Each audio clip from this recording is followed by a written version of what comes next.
Muy buen día, amado familia. Que Dios les bendiga enormemente. Vamos a abrir la palabra de Dios y vamos a seguir estudiando el Evangelio según Lucas. Continuamos nuestra serie y antes quisiera pedirles que inclinemos nuestros rostros en oración, hermanos. Tengo una tortícolis, no me puedo mover mucho. Quería quitarme la campera, pero finalmente pido oración por mí, por la iglesia en general. Hay muchos enfermos, hay muchas ausencias en medio nuestro y finalmente estamos rogándole que el Señor obre y hable a nuestras vidas en medio de frío, de un montón de cosas que podemos estar pasando en la semana. Pero finalmente la oración es para que Dios use su palabra y nos hable a nosotros y nosotros podamos actuar a la luz de esto. Así que les pido sus oraciones también, mis hermanos. Señor, nos acercamos en dependencia a ti, Señor. Tu palabra entendemos es poderosa para obrar en nuestras vidas, Señor. Por eso queremos en reverencia acercarnos a ti, Señor, a tu escritura, a poder reconocerte como nuestro hacedor, como un rey. Por eso te cantamos, Señor, y queremos rendir nuestra vida a ti, Señor, y a lo que tienes para decirnos, Señor. Te rogamos y pedimos, Señor, que en una oración comunitaria, Señor, que pueda, Señor, guiar este tiempo que tú deseas, que tú permitiste en tu tiempo para tu pueblo, por medio de tu palabra, que uses también, Señor, mi vida para poder examinar correctamente las Escrituras, Señor, y poder, Señor, vivirlas día a día. Cuando salgamos de este recinto, que podamos vivir, Señor, lo que tú nos pides, Señor. Te lo rogamos, papá, en el nombre de Jesús oramos. Amén. Amén. Así que estamos en el Evangelio según Lucas y dejamos en el capítulo 20, 44 fue el último verso que nosotros estuvimos viendo, en una descripción del Salmo 110 de parte del Señor, Jesús diciendo justamente que Él es mayor a David incluso, ¿no? Y leamos desde el verso 41 y vamos a seguir hasta, en este caso, pasamos el capítulo 21, pero vamos a leer hasta el verso 4 en total. Pero vamos al 20, 41, le leo cómo terminamos. Entonces Jesús les preguntó, ¿cómo es que dicen que el Cristo es hijo de David? Pues David mismo dice en este libro, en los Salmos, acordamos y hablamos el domingo antepasado, que era el Salmo 110, dice, el Señor dijo a mi Señor, siéntate a mi diestra hasta que ponga a tus enemigos por estrado a tus pies. David, por tanto, lo llama Señor. ¿Cómo pues es el Hijo de Dios? Entonces, después de que Jesús deja sin palabras a sus opositores, con una simple cita del Salmo 110, Jesús ya no responde más preguntas. Recordamos que acusaciones tanto de herodianos, de escribas, de fariseos, Él entonces ahora hace esta pregunta y confronta públicamente a cada uno de los que estaban allí. Y Él, a pesar de que Él ahora es el que pregunta, no termina de hablar. Y ahí continúa nuestro relato donde estamos. Ahora, con toda la multitud escuchándolo, Jesús se dirige ahora a sus discípulos. No solamente responde preguntas, confronta por medio de esta pregunta a los fariseos, pero ahora fijémonos que la narrativa podemos imaginarnos este suceso. Ahora está mirando a sus discípulos y quiere darles una enseñanza también. No es una enseñanza simplemente teórica, es una advertencia, es una denuncia contra aquellos que acabaron de acusarlo y más personas que se van a ir acercando en esta última semana de Jesús sobre la tierra. Jesús está en atravesando esta última semana, posiblemente sea el miércoles, y ahora Jesús muestra un contraste bastante grande que vamos a estar viendo hoy. Aquellos que usan la religión para su gloria y como otro contraste, aquellos que honran a Dios en medio de su anonimato. Este es el contraste que Jesús nos está mostrando en este momento. Entre una religiosidad vacía de estos fariseos, cada uno de los que están acusando a Jesús, de los líderes. Pero como contraste, vamos a ver esas dos imágenes. Una devoción totalmente sincera de una viuda que vamos a estar leyendo, ignorada por todos, pero principalmente lo que más importa, vista por Dios. Vamos a ver esta imagen, cómo el mundo ve, cómo los hombres ven las cosas, pero principalmente el título de este sermón es cómo Dios lo ve. Principalmente lo que tenemos que ver en este pasaje, lo que Dios ve, no lo que los hombres ven, no lo que los hombres aparentan o no se ve ni siquiera en el anonimato, pero lo que Dios ve es lo que realmente quisiera que prestemos hoy atención a este pasaje. Así que vamos a ver 2 puntos en estas 2 imágenes que tenemos. El cuidado y la advertencia de parte de Jesús hacia una religión vacía, lo que se ve, pero lo que Dios está viendo en los corazones. Pero también vemos, por otra parte, esta entrega verdadera, lo que el hombre no está viendo, pero Dios también lo está viendo. Dios nota justamente esta entrega abnegada de esta viuda. Y como una idea que voy a estar recalcando todo este tiempo, el Señor ve, y recordemos esta verdad, hermanos, para cada uno de nosotros. Pues un poco más, el Señor ve más allá de una apariencia. El Señor honra realmente esta entrega real, no el reconocimiento externo que por ahí finalmente las personas demandan. Así que vamos a estar viendo desde el capítulo 20, del 40 al 47, del 45 al 47 como primer punto, y después entramos al verso 21 y damos pie al segundo pasaje. Así que vamos a estar leyendo entonces capítulo 20, Lucas 20, 45 al 47. Son 2 versos.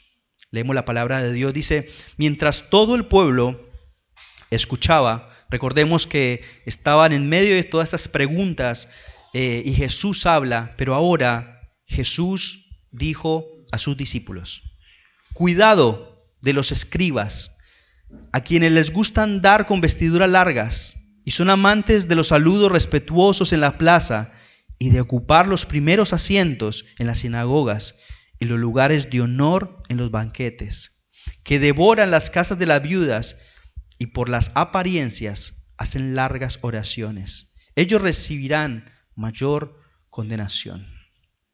Recordemos que Jesús está revelando su autoridad. Él está diciendo: yo soy el Mesías.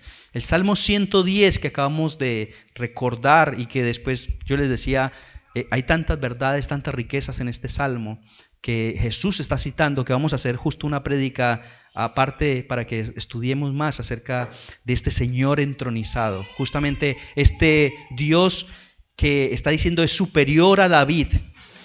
Básicamente el salmo está diciendo: si David es el rey más grande de todos los tiempos conocidos, él no le puede decir Señor a su hijo.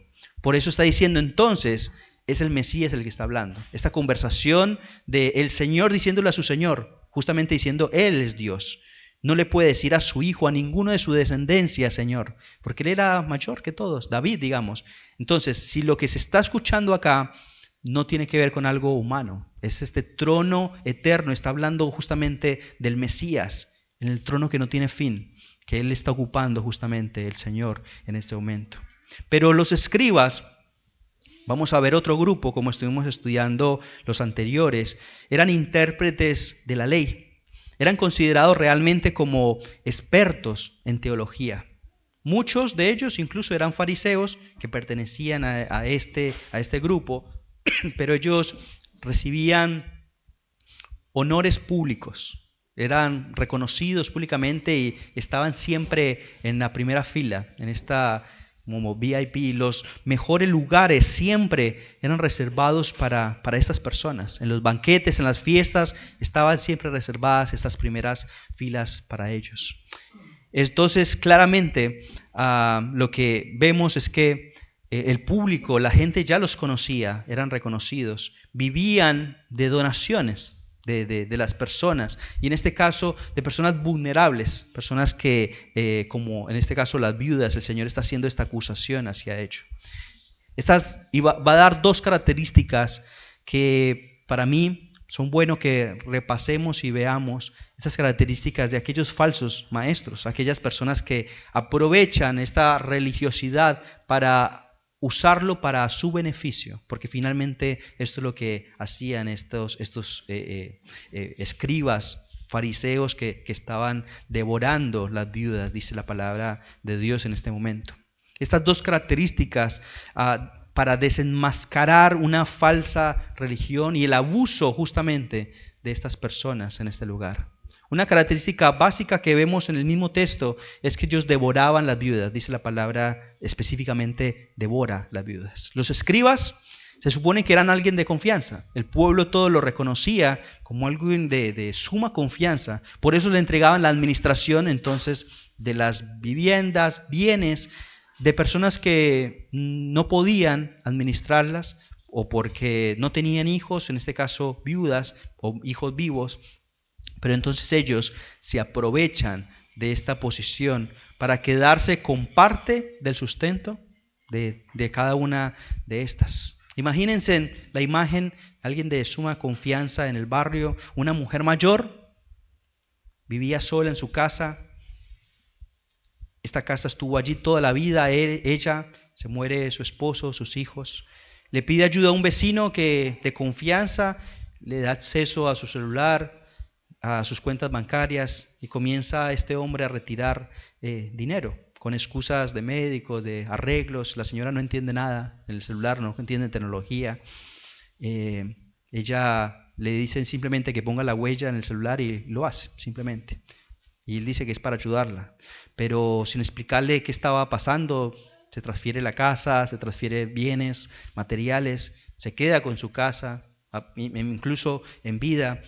Y finalmente le da el poder en realidad, porque era de confianza, y se queda sin nada esta mujer. La palabra literalmente dice, la exprime, la devoran a las viudas, hasta más no poder, sin ningún filtro en realidad a la luz de eso, sin ninguna vergüenza. Aprovechan la vulnerabilidad de aquellos débiles y ellos se aprovechan de eso.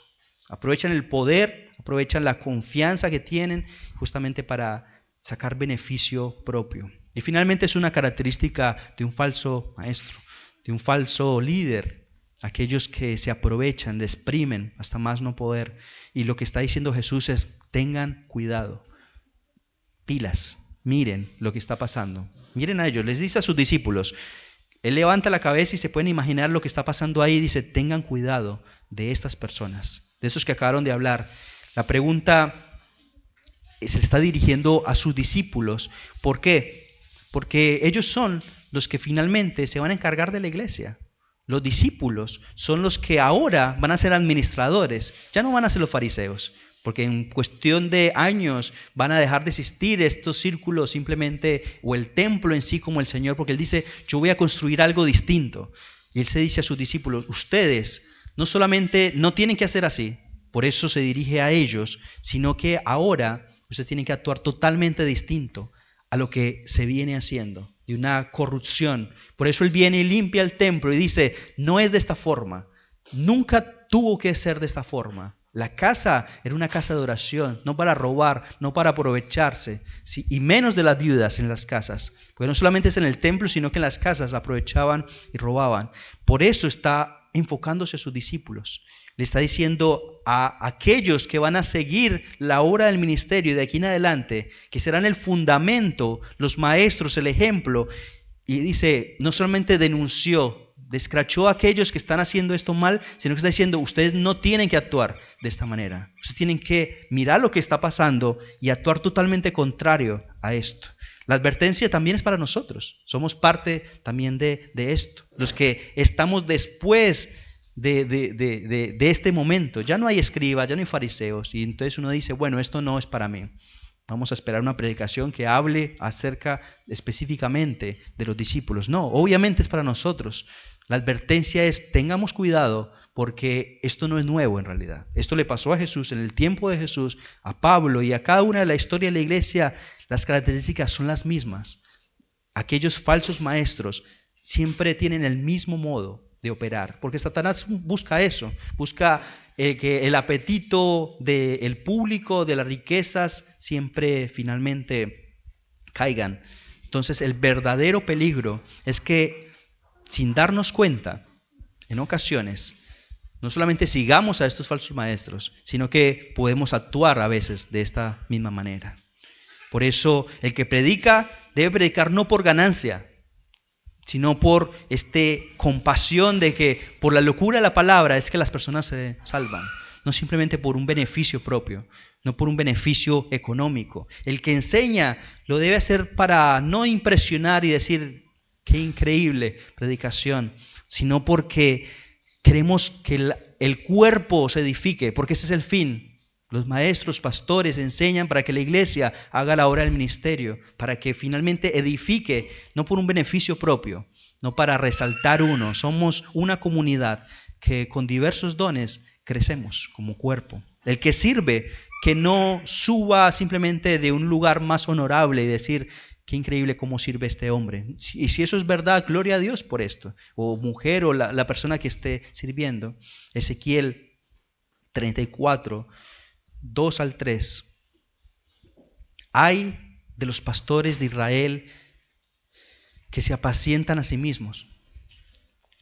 Coméis la grosura y os vestís de lana. La engordada degolláis, mas no apacentáis las ovejas. Aquellos personajes que trasquilan a sus ovejas para vestirse ellos. Hablan de la prosperidad, pero son ellos los únicos ricos. En la iglesia toda finalmente cae en una miseria. Ellos dicen, comen de la grosura, lo mejor de lo mejor. Se visten de la mejor lana y trasquilan a sus ovejas justamente para beneficio propio. Apacentar la grey del Señor, esa es la orden de los líderes que tienen que vivir no por ganancia deshonesta, sino con ánimo pronto, no como teniendo señorío sobre los que están en vuestro cuidado. No hay que enseñorearse, no hay que trasquilarlas, ese es el mandato que debemos tener cuidado todos, tanto de los que enseñan como de los que están escuchando diciendo no tenemos que actuar de esta manera, sino como ejemplos de la grey. Así que esto es una característica más de las que está dando el Señor, de aquellos que aparentan una falsa piedad, una visibilidad, una confianza, pero para un beneficio propio. Y lo que está diciendo el Señor, guardaos de los escribas, guardaos de estos personajes que les gusta andar. Otra característica más es que les gusta andar con vestiduras largas. Ahora, acá no sucede eso, claramente no tenemos ninguno vestidos. Ya las vestiduras eran fácilmente reconocibles en el grupo, es decir, este tiene esta túnica, entonces por eso era distinguible en ese tiempo. Ahora no, era como un manto específicamente, pero se había convertido en ese tiempo, esas filacterias, ese vestido, en un símbolo de orgullo nacional. Uno lo miraba y decía, qué estudioso, este es un erudito, este es un escriba. Y la gente claramente lo reconocía, pero él no está criticando la vestimenta en realidad. Él dice, guardados, cuidado. Tengan mucho cuidado con estas personas. Ellos buscan, finalmente lo que dice, buscan honor. Y creo que es lo que tenemos que pensar en este texto. No santidad. Ellos buscan reconocimiento. El problema de las vestiduras es que finalmente deseaban ser vistos, reconocidos, distinguidos del resto del pueblo y que los trataran como superiores. Él dice que buscaban los lugares, de hecho ya se los daban y ellos estaban felices de esa realidad, de estar separados del pueblo, privilegiados, y vivían para ellos mismos. Finalmente es lo que pasa, vivían para ellos mismos. Mateo, en el pasaje Mateo 23:5, para los que están tomando nota, dice, hacen todas sus obras, ellos, para ser visto por los hombres. Ensanchan sus filaterias y extienden los flecos de sus mantos. Se ponían una campera o un busto, lo que sea, pero que se viera que ellos igual eran parte de esa élite, de aquellos. Ellos, dice, ensanchan, como que le sacaban volumen para que se notara qué tan espirituales, porque ellos pensaban que era de esa manera. Ahora, ya no es la ropa, hermanos. Claramente ninguno lo hace de esa manera. Pero puede ser simplemente algo visible, como andar con la Biblia, no sé, debajo del brazo, una super Biblia con comentarios. Uno se podría pensar, ahora, ¿cómo podría representarse estas personas? ¿Cómo serían sus redes sociales en realidad? ¿No? Porque finalmente es esa visibilidad, ese honor de lo que están queriendo aparentar. Y Jesús les dice, cuidado con estos falsos maestros. Tengan cuidado en parecerse a ellos sin darse cuenta, porque ellos viven una religión vacía, no simplemente en verlos, sino lo que enseñan. Vacía, totalmente, que el Señor detesta. La acabamos de leer Isaías 1. El Señor dice, yo estoy cansado de que ofrezcan sacrificios. Yo no los quiero escuchar, porque es vacío totalmente. Ellos están viviendo para sí mismos y no para la gloria del Señor. Amós también habla de eso. Estoy tapándome los oídos, no quiero escuchar sus solemnes, y es irónico, esas solemnes asambleas que están ofreciendo. Y el Señor está diciendo, tengan mucho cuidado, porque no se trata de adoración finalmente. Estas personas pueden actuar para una autopromoción. Aparecen en las cartillas de evangelismo la foto de estas personas, y lo hemos visto, o los videos, aparece la foto de ellos y no la palabra de Dios. Se autopromocionan justamente. Había un pastor que me gusta mucho la palabra, y decía, podemos todos nosotros, no piensen en ellos simplemente, poder ser ladrones de gloria. Porque ¿para quién es la gloria, hermanos? Dios pide para quién es la gloria, es para Él solamente. Nosotros podemos robar de alguna u otra manera, en un like, de sentirnos contentos, motivados por esto, pero finalmente la gloria es para el Señor. Cuando nosotros recibamos las coronas y el Señor nos concede, ¿qué hacen aquellas personas que se acercan al trono? Las arrojan, porque para Él, si recibimos algo en la tierra, porque por su gracia el Señor lo permitió, finalmente Él es el que tiene que ser engrandecido. No nosotros. Nosotros podemos ser ladrones de gloria. Buscar la gloria nuestra. Ellos buscan la gloria de ellos y no la de Dios. Ayer escuché un pastor y decía, es típico, una descripción de esos falsos maestros, que buscan que sus discípulos dependan de ellos. Es normal esto. Están haciéndolo. Claramente ningún falso maestro te dice, yo soy un falso maestro. Viven a la luz con ellos, pero se convierten a tal punto que se vuelven ellos, los discípulos, dependientes de ellos. Buscan que le teman. Finalmente pasa eso. Le teman y le admiren, claramente por todo su conocimiento. Pero aquí no estamos hablando de nada teológico. Los escribas sabían más que cualquier otro, pero lo que el Señor sí ve en realidad son los corazones de ellos. Eso es lo que tenemos que pensar ahora. Lo que el Señor está viendo, no lo que el mundo, esa apariencia, sino lo que el Señor ve. Y lo que el Señor está viendo es un sepulcro. Por dentro están podridos, pero por fuera hay una gran apariencia que el mundo sí ve, y no debemos deslumbrarnos por estas verdades.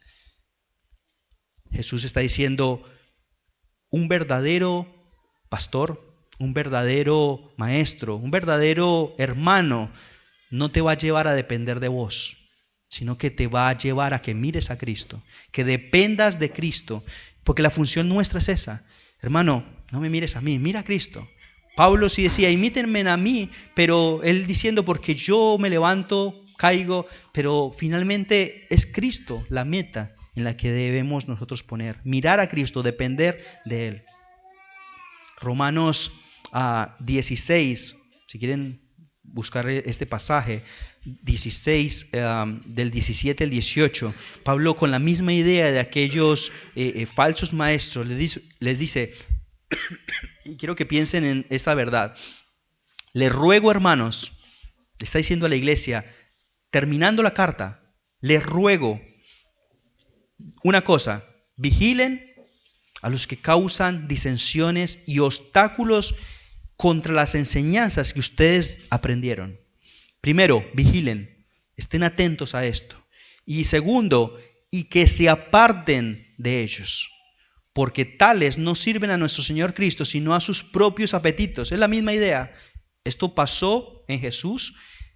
Años después, a Pablo también le estaba pasando la misma situación. Y él está diciendo a la iglesia en Roma, no solamente vigilen, tengan cuidado a los que causan disensiones, obstáculos en contra de una enseñanza que ustedes ya aprendieron, sino que huyan, salgan de ahí. No solamente les digan manténganse en alerta, sino evítenlos. Apártense, huyan de estos falsos maestros. Estas personas saben cómo convencer. Termina el pasaje diciendo, ¿a quiénes? Si quieren seguir leyendo el pasaje, ellos saben, aquellos incautos, dice la palabra de Dios, aquellos ingenuos, aquellos que se dejan deslumbrar fácilmente por sus buenas palabras, pero finalmente lo hacen con palabras suaves, dice lisonjeras. También te dice, finalmente es lo que vos querés oír. Te sentís agradable, te sentís contenido con esto, pero finalmente esa destrucción, y justamente Pablo está diciendo, tengan cuidado. Jesús nos está diciendo acá, tengan cuidado de aquellos escribas, de aquellos que justamente terminan finalmente en ocasiones lastimosamente dividiendo iglesias, arruinando a quienes abrazan enseñanzas, y esto es lamentable. Pelufo, esos días me pasaron una imagen de una frase de él, en realidad de una parte de su enseñanza, de una prédica, no sé qué, pero decía, muchas veces estas personas, estos falsos maestros, buscan discusiones necias teológicas, porque están en ese ambiente y les gusta las discusiones teológicas, pero dice, para ocultar todo el desastre moral que está escondido en ellos. Esto es normal, esto es del día a día, esto no es solamente en el tiempo de Pablo, el de Jesús, sino hoy podemos ver.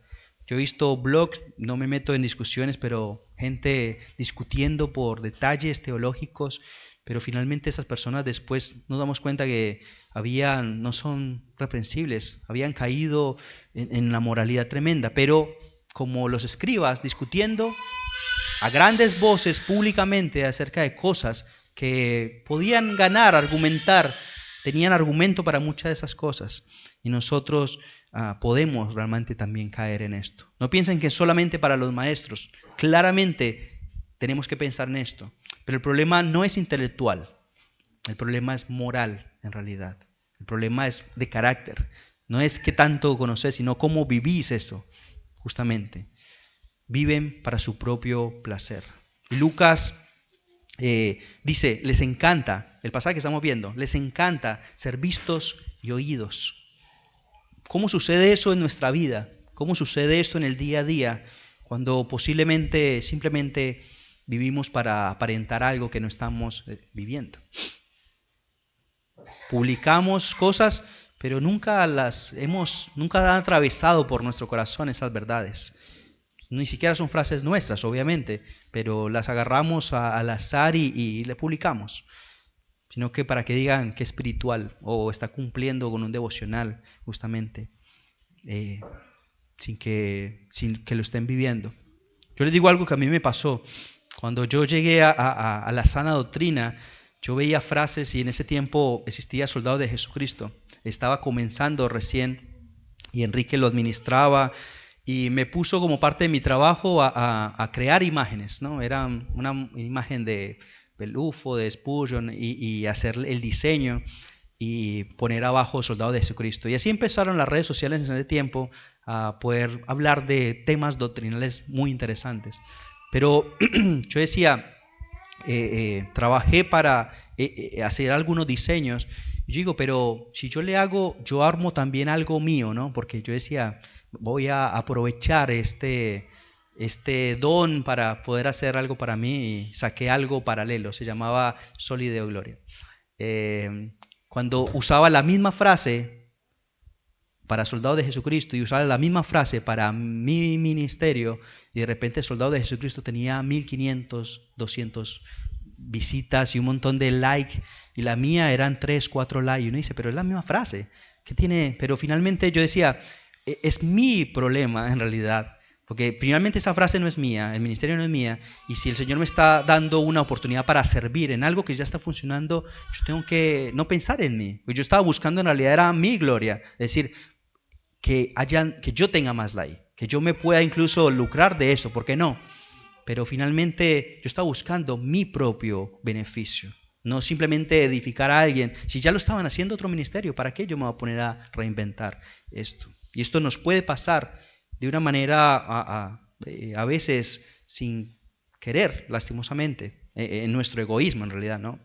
Cuando oramos en voz alta para ser admirados, cuando damos una ofrenda y decimos, yo fui el que di esto, y nos aseguramos de que todos lo vean y reconozcan esta verdad. Cuando visitamos a alguien y tomamos esa selfie y decir, yo fui a visitar esta semana a tal persona. Cuando servimos, principalmente es eso, queremos ser vistos, pero nos molesta cuando nadie reconoce o nadie nos menciona o nadie nos agradece en nuestro servicio. Finalmente piensen, hermanos, ¿para quién estamos sirviendo? ¿Para ser vistos, para ser reconocidos o porque es para la gloria de Dios y Dios nos permitió hacerlo? Gloria a Dios por eso. No usemos las cosas sagradas, las cosas para Dios, para levantar nuestra imagen, nuestro nombre. Es Dios el que debe ser exaltado. No seamos ladrones de gloria. Si servimos, que sea para su gloria. Que tu mano izquierda no sepa lo que hizo tu derecha. Dios va a reconocer en su debido tiempo. Finalmente es para Él que nosotros lo hacemos. El servicio que nosotros hacemos verdaderamente es para que Cristo crezca y que si es anónimo, mejor. Solamente nos importa es que Dios lo pueda ver, no para nosotros destacar y ser reconocidos. Así que pensando en este primer punto, es lo que Dios ve. ¿Qué es lo que Dios ve? Él está primeramente diciendo, tengan cuidado de la apariencia, de esa religión vacía, de ese beneficio suyo propio y no la gloria de Dios. Pero después, vamos a seguir leyendo el pasaje, ya entramos en el capítulo 21, vamos a leer los primeros versos nomás, aquella ofrenda de esta viuda. Y quiero que pensemos en cómo Dios honra lo que también nadie vio, ¿no? Todos veían a los fariseos, pero realmente, y escribas, pero Dios veía otra cosa. Pero nadie vio a esta mujer. Pero Dios sí vio justamente el corazón y la actitud, y cómo pesaba en realidad lo que ella hacía. Dice la palabra de Dios, 21, levantando Jesús la vista. Imagínense en esta imagen, Jesús está diciendo a sus discípulos, tengan cuidado de ellos, y justo levanta la mirada y está allí en el fondo una mujer y un rico ofrendando. Y dice, levantando Jesús la vista, vio a los ricos que echaban sus ofrendas en el arca del tesoro, y vio también una viuda pobre que echaba allí 2 pequeñas monedas de cobre. Y dijo, en verdad os digo, que esta viuda tan pobre echó más que todos ellos, porque todos ellos echaron en la ofrenda de lo que les sobraba, pero ella en su pobreza echó todo lo que tenía para vivir. Solamente para que nos hagamos una imagen, en el templo, en el arca de las ofrendas, había un lugar específico que era el lugar del tesoro, se llamaba así. Y allí habían recipientes de bronce, como una especie de trompeta, imagínense en esta imagen, donde la gente echaba sus monedas. Y como eran de bronce, sonaban. Imagínense en el escándalo que vino el rico y tirar las monedas, cómo hubiera sonado eso. Y Jesús está diciendo, miren, levanta la mirada y un rico y empieza a sonar eso. Y luego termina de caer las monedas y llega la viuda y tira sus 2 moneditas, sin ningún escándalo. Puede ser que pasó desapercibida, pero finalmente el Señor está observando cada cosa. ¿Qué era más visible o qué era más audible? Finalmente lo que la gente veía era lo que escuchaban en ese momento. Ya se imaginan cómo habrá sido esa cena. Llegan ricos, tiran las monedas, pero Jesús no se impresiona en realidad por el ruido. Pero lo que que Jesús quiere mostrarnos acá es lo que muchos no vieron en realidad. Que la viuda estaba dando todo, porque Él es omnipresente, omnisciente y Él sabe todo eso. Y a pesar de que en proporción era absolutamente desproporcionado, valga la redundancia, a esta viuda sin hijos, vivos, sin jubilación, da todo lo que tenía para vivir. Por lo menos hasta ese momento. Era una absoluta confianza. Literalmente está arriesgando su vida. Porque si no sabía qué iba a pasar, no sabemos qué hora era en ese momento, pero ella dice la palabra de Dios que ella da todo lo que tenía, lo que le quedaba. No es el fin de mes. Para algunos de nosotros es fin de mes, pero tenemos la esperanza de que va a llegar primero el 10 o la quincena, pero para ella no. Para ella quizás no iba a llegar, porque no tenían una jubilación. Para ella cada día era como el último día de su vida. Y es muy interesante porque el detalle de Lucas en este pasaje, Jesús hablando, es que él está mirando, observando, alza la mirada y ve un acto no simplemente de ofrenda, sino de adoración. Pues dice, ella dio todo en realidad. Él no está hablando, y observemos en el texto, nunca él critica en realidad, ni tampoco beneficia por el monto en realidad. Porque no se trata de montos. Él está observando lo que sí Dios ve, son los corazones de cada uno de ellos. Lo que está haciendo hoy también, observando corazones en realidad. No es una competencia entre creyentes de quién da más. Porque lo que el Señor está diciendo es que tenemos que responder según el Señor nos haya prosperado. Eso dice en Corintios. No se trata entonces de, vamos a ver quién compite más. Porque no se trata de eso, se trata de la motivación y el corazón de cada uno de ellos. No se trata de cuánto, finalmente de cómo y por qué están dando en realidad. Pensando en este pasaje. Cada uno, 1 Corintios 16:2, cada uno de vosotros ponga aparte algo. Él dice, separen según el Señor les haya prosperado. Algunos van a hacer mucho, algunos poco. Pero Dios no espera, que todos den igual, pero sí que den con fidelidad, que sean fieles justamente en lo que el Señor está pidiendo. La viuda no dio mucho en cantidad, pero en proporción dio todo. Piensen en esta verdad. El contraste es fuerte. Los ricos echaban monedas que sonaban, pero puede ser que ni siquiera representaba el 3%. Le decía, es lo que le sobra. Pero proporcionalmente la viuda agarró y dio todo lo que tenía. Ella no sabía si iba a tener comida para mañana, sino que estaba confiando. Y lo que el Señor está mirando es su actitud. Su actitud, cómo el Señor está evaluando el corazón de cada una de las personas cuando nosotros nos acercamos a adorar, a dar al Señor. Nosotros, ustedes saben y son conscientes, nosotros no enseñamos Evangelio y la prosperidad. Y esto no es un pedido simplemente para que vacíen sus cuentas de ahorros, sino que evaluemos más que también en nuestras vidas, es cómo el Señor está viendo y dónde estamos depositando nosotros nuestra confianza. 2 Corintios 8, del 1 al 5, Pablo está animando a la iglesia para que sea abundante en dar. Y le está dando un ejemplo de una iglesia que abundaba en su absoluta miseria, pero aún así daban con abundante gozo. Y se peleaban por hacerlo. Y decía, 2 Corintios 8, ahora quiero que sepan, amados hermanos, lo que Dios en su bondad ha hecho por medio de las iglesias de Macedonia. Estas iglesias están siendo probadas con muchas aflicciones y además son muy pobres, pero a la vez rebosan de abundante alegría, lo cual se desbordó en gran generosidad, pues puedo dar fe de que dieron no solo lo que podían, sino aún mucho más. Y lo hicieron por voluntad propia. Nos suplicaron una y otra vez, teniendo el privilegio de participar en la ofrenda para los creyentes en Jerusalén. Incluso hicieron más de lo que esperábamos, porque su primer paso fue entregarse ellos mismos al Señor y a nosotros, tal como Dios quería.